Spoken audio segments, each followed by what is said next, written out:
ito ngayon yung harvest natin. Ito naman yung with battery. 4,430 watts yung ating harvest. At ang consumption natin dito ay 1,240. At ang pumapasok sa battery natin ay 3,040 watts. Okay? So, dito yung master at ito naman yung sleeve natin. Na? Pinagsama ko na yung dalawang 8 gen. So, ang harvest natin dito sa isang sleeve ay 3,220 at ang consumption ay 1,240 at ang pumapasok sa battery ay 1,850, no?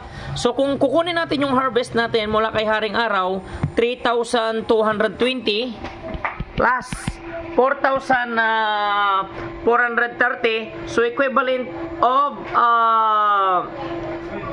4,430 440 plus 3,220.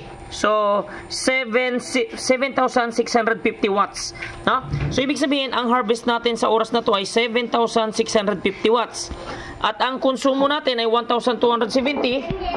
At dito naman ay 1,270 up to 1,250. So, parang 2,500 watts yung consumption natin, mga kasipa, no? So, meron niyang 2 horsepower na aircon at 1 horsepower na aircon, 5 freezer, electric fan, TV, ilaw. So, ganyan katindi yung harvest natin.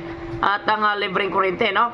So, habang pinapapasok natin yung consumption load natin na 2 aircon, isang 2 horsepower at isang 1 horsepower, ay heto yung harvest natin, no? 4,360 plus 3,240, so equivalent of 7,800 ang pumapatak, no? 4,420, so 7,660, no? 7,000 plus. Ang pinaka peak power nito, mga kasipa, ay 9,000 watts kanina. So hindi ko nakuhanan, no? Kasi yun yung biglang lumubog si Haring Araw at biglang tumaas, no? So maintain, no? Napakaganda ng delivery ni Haring Araw. At kanina sa unang videos natin ay pinakita ko kung paano tumakbo ng walang battery. So kung kayo ay nagtitipid, solar panel lang at inverter, ay pwedeng-pwede na. Gagana na yan as long as may araw, no? Ngayon, nilagyan ko na siya ng battery. So 50.8 volts ang voltage ng battery. At yan yung na-harvest natin, no? So lahat ng pumapasok sa battery natin ay 1,890 plus 3,000. So nasa 4,000 up to 5,000 yung pumapasok sa battery natin. At yung sobra doon ay diretso na dito sa consumption load. Right?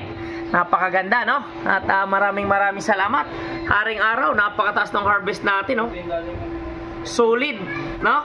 At patuloy yung pagkonsumo natin ng 5 freezer at isang 2 horsepower na aircon inverter ng kapitbahay at ating 1 horsepower na aircon natin. So, sulit na sulit ang ating 8 gen. Talaga namang babad na babad sa dry run test at torture test, mga kasipa, no? Ang sarap ng libreng kuryente talaga. So, wala kang kaba, wala kang nervyos. Kahit pa magkonsumo ka ng magkonsumo, basta may araw, ay magiging unlimited ka. Alright? So, ang ganda talaga, mga idol, no? Literal na free energy. Salamat, Haring Araw at Solar. Alright. Thank you so much.